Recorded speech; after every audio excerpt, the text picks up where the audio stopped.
pemirsa, kembali lagi bersama saya Jihan Nabila dan saya Asid Maharani Putri dalam News Update akhir pekan. Kami akan menyajikan berita terkini seputar liburan, destinasi wisata favorit, serta referensi untuk mengisi waktu luang. Berikut informasi selengkapnya untuk Anda.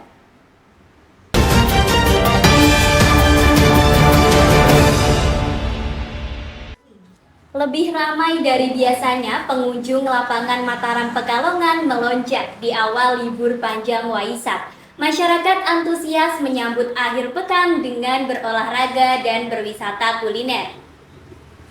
Suasana lapangan Mataram lebih ramai dari biasanya.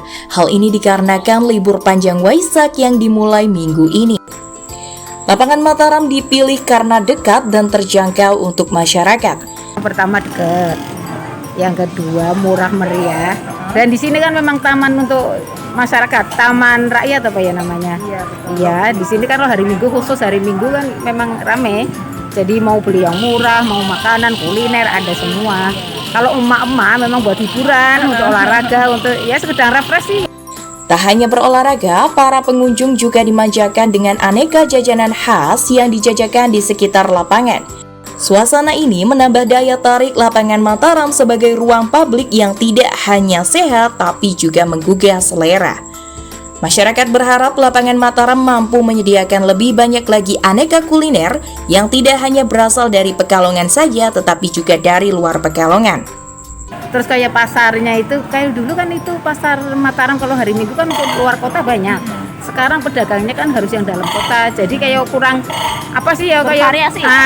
Kalau dulu kan ada yang dari Bandung datang.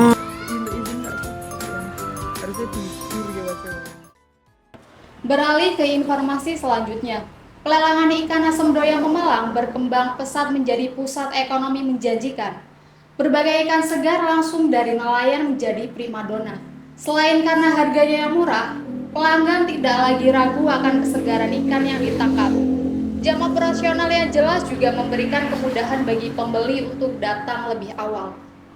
Tempat pelelangan ikan yang berada di Desa Asem Doyong, Kecamatan Taman, Kabupaten Pemalang, kian ramai didatangi oleh para pengunjung dari berbagai daerah. Pelelangan ikan yang dimulai pada pukul 8 pagi, para nelayan membawa hasil tangkapan mereka yang terdiri dari berbagai jenis ikan seperti ikan tongkol, mujair, cumi-cumi, dan lain sebagainya. Nah, pada proses pelelangan ini dilakukan secara transparan dan adil. Setiap pembeli dapat menawarkan harga sesuai dengan kualitas ikan yang dijual para penelayan. Tempat pelelangan ikan yang berada di Desa Asem Doyong diharapkan dapat menumbuhkan perekonomian perikanan yang ada di Kabupaten Pemalang.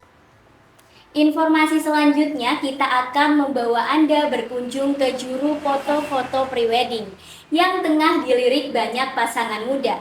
Juru foto suguhkan pengalaman menarik dengan konsep yang unik dan spot foto instagramable. Berikut liputannya untuk Anda.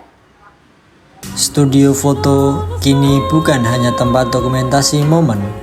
Ia berkembang menjadi ruang ekspresi kreatif, salah satunya untuk sesi prewedding yang semakin personal dan unik.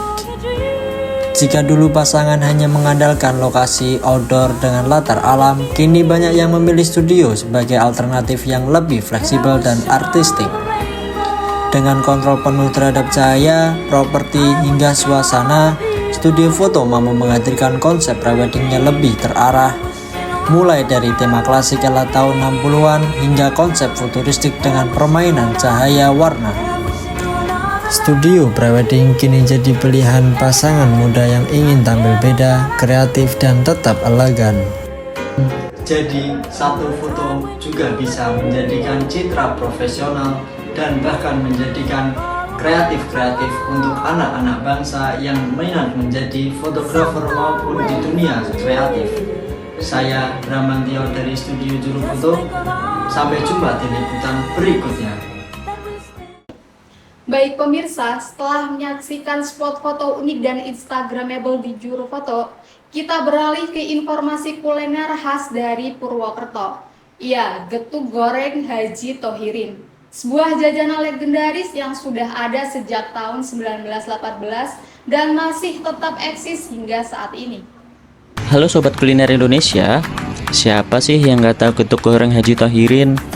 Nah, biar pada tahu nih, getuk goreng Haji Thohirin adalah salah satu kuliner khas Banyumas, tepatnya di daerah Sokaraja. Getuk goreng ini berbahan dasar dari singkong, gula merah, dan kelapa yang digoreng hingga kecoklatan hingga menghasilkan teksturnya di luar dan lembut di dalam. Nah, bagaimana sih sejarahnya getuk goreng Haji Thohirin ini bisa bertahan sampai sekarang? Yuk simak cerita selengkapnya. Berdiri itu sejak tahun 1918. 1918 ya. Terus sejarahnya pribadi. Ya awalnya itu kan yang bikin kan namanya Bapak Santingan, ya. Santingan bahasa Arabnya itu bikin gedung itu tidak dengan sengaja gitu. Maksudnya kayak gini. Dulu kan Bapak Santingan itu kan jualnya itu loh apa namanya rames gitu ya, goreng-gorengan gitu lah. Nah itu biasanya kalau ada tengkulak dari misal yang jual apa beras, terus jual gula, jual apalah kayu bakar, itu biasanya mungkin ke tempat Bapak Santingan. Itu kan nanti dulunya itu gedungnya tipe itu loh, ya belum digoreng, gedungnya gedung apa namanya, gedung basah lah gampangnya ya, itu gedung basah yang belum digoreng. Waktu itu ada sisa gitu, udah direkayasa dengan pasangannya, diolah kembali, ditumbuk, lalu dicampur sama gula, terus digoreng kok, jadi namanya gedung goreng. Nah itu kan artinya kan tidak dengan sengaja, ya, gitu kan. Nah itu terus, loh kok ini enak ya, ini apa, kok gedung goreng, kok kayak ketan gitu kan, kalau jadinya kan lalu banget, teksturnya kan kayak gitu. Nah itu tuh jadi akhirnya terkenal sampai sekarang, terkenal. Iya. Itu kisah sejarah itu di gedung goreng dibuat tidak dengan sengaja. Ini kan tadi melihat sejarahnya itu dari 1918. Ini berarti sekarang sudah generasi keberapa? Ini generasi, kalau saya generasi ketiga kan, dari Pak Santingan, Pak Haji Thohirin, terus saya. Gitu. Sekarang udah mulai ada yang generasi keempat gitu. Iya, mulai ada generasi. Pokoknya kita jaga kualitas untuk yang jelas kayak gitu. Kalau sama konsumen ya kita apa namanya yang kalau pembeli kan kita juga harus aman dan sebagainya gitu. Kalau misalkan ada komplainnya ya kita terima. Untuk yang terakhir kok, terkait harga gedung goreng ini sendiri sekarang dibanderol di harga berapa? Oh kalau gedung goreng untuk sampai hari ini itu udah di depan sekarang, pokoknya 40.000. Itu tadi loh ya. Itu dia tadi seputar gedung goreng Haji Thohirin yang mana sudah berdiri sejak tahun 1918. Untuk bagaimana cita rasanya kita akan cicipi setelah ini. Nah pemirsa, ini dia tampilan gedung goreng Haji Thohirin yang sudah sangat legendaris sekali. Nah kita coba yuk cicipi gedung goreng ini. Bismillahirrahmanirrahim.